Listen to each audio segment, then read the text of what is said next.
Rising interest rates got a shock on Wednesday with the Fed's biggest rate increase in more than 20 years. It's Friday, May 6, 2022. I'm Kimberly Barton of Kinetic Realty, your local market expert with this week's Maryland Market Minute. We know as rates rise, that impacts the buyer activity because it can price some buyers out of the market.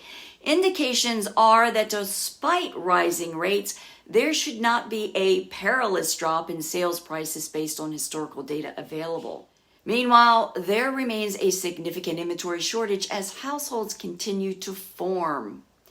1,624 properties are coming soon.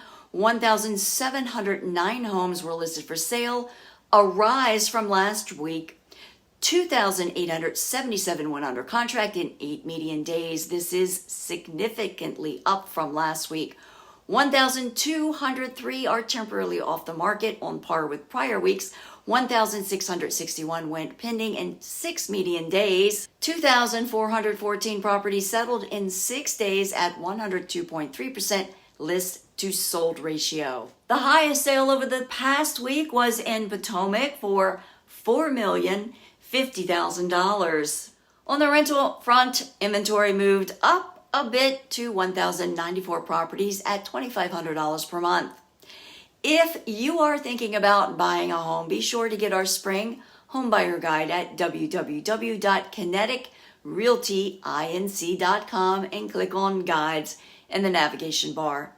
That's the recap for the Maryland Market Minute for May 6th, 2022. Thanks for tuning in. Until next week.